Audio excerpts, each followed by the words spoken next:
A Revolução Francesa significa, né, e materializa, ou tenta materializar, o ideal de igualdade, fraternidade e liberdade.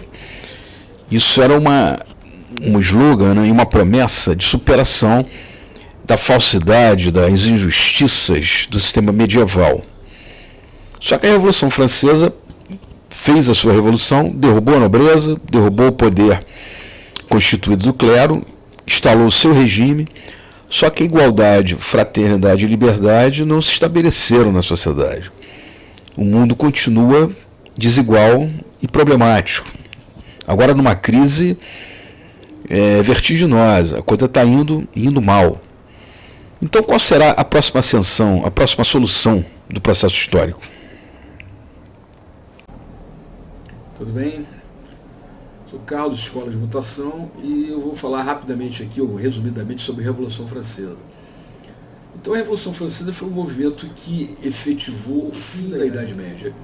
Efetivou a classe capitalista no poder, a chamada burguesia, e derrubou definitivamente a nobreza, né, que trabalhava junto com o clero no controle da Idade Média. Então um movimento intenso ali no século XVIII, movimento iluminista, né, com Voltaire, Montesquieu, né, aquelas grandes figuras, foram desenvolvendo um pensamento, uma estrutura cultural que combatia todo aquele pensamento medieval regrado pela Igreja Católica.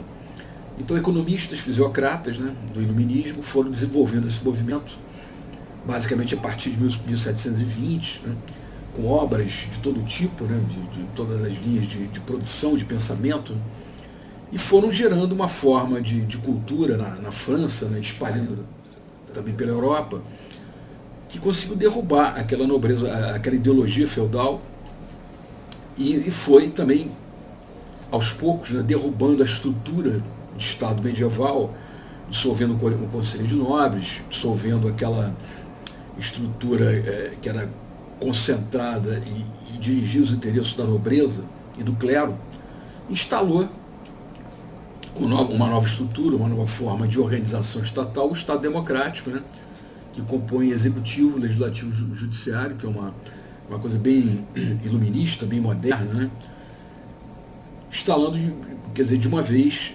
superando, né, a Idade Média, esse período feudal, e instalando a burguesia como a classe dominante e sendo a classe que estrutura, né, o organismo estatal de acordo com as suas necessidades. Então, a Revolução Francesa, de 1789, que era da Bastilha, foi quem efetivou a sociedade moderna, que é a base da sociedade contemporânea.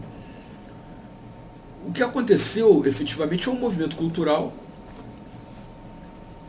com base no iluminismo, que deu forma ao novo pensamento, ao questionamento, né, uma revolta contra aquela exploração feita pelo clero e pelos nobres, né, a escravidão do trabalho, aquela ideologia visivelmente falsa do clero, da nobreza, aquela coisa toda, e com essa racionalidade desenvolveram uma estrutura de pensamento que colocou inclusive um novo sistema econômico, que foi a dinâmica do processo industrial, né, também passando pela Revolução Industrial, e da efetivação do capitalismo e da burguesia. Então nós entramos no século XVIII, né, já indo para o século XIX, com a efetivação do Estado moderno democrático, o Estado efetivamente dominado pelo capitalismo, pela burguesia, pelo grande capital.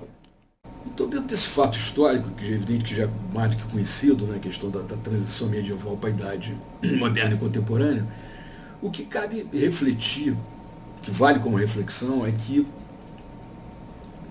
os fatos passados servem para a gente refletir sobre o presente e projetar o futuro, né? Senão não teria sentido estudar e conhecer a história.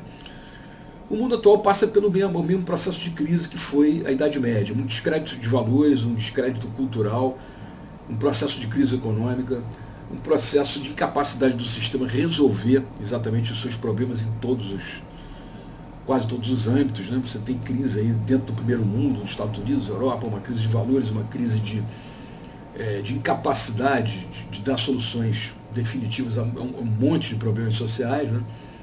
Inclusive a previdência, inclusive o desemprego, a mecanização, etc. Vai por aí esses fatores que são mais do que conhecidos. Então nós temos um momento semelhante, um processo de colapso de um sistema e uma ascensão de um novo sistema. Só que nesse sistema da Revolução Francesa, nesse processo histórico que efetivou na sociedade moderna a classe dominante da burguesia, era visível ali os atores, né? Você tinha a queda da nobreza, a queda do clero e a ascensão do capitalista, do industrial, do comerciante, do banqueiro. Era visível essa troca de poder. Só que hoje você tem uma queda também do capitalista, esse que ascendeu ao poder, ele começa a cair, a decair na sua ideologia, na sua capacidade de solução dos problemas, na sua inviabilidade, né, social, política, né? Só que a gente hoje não consegue ver qual é a classe dominante, qual é o pensamento que vai estruturar objetivamente um novo sistema. Então, esse processo hoje se dá de forma muito mais sutil, muito mais subjetiva. A gente não enxerga que é a classe dominante que vai emergindo e que vai substituir a burguesia.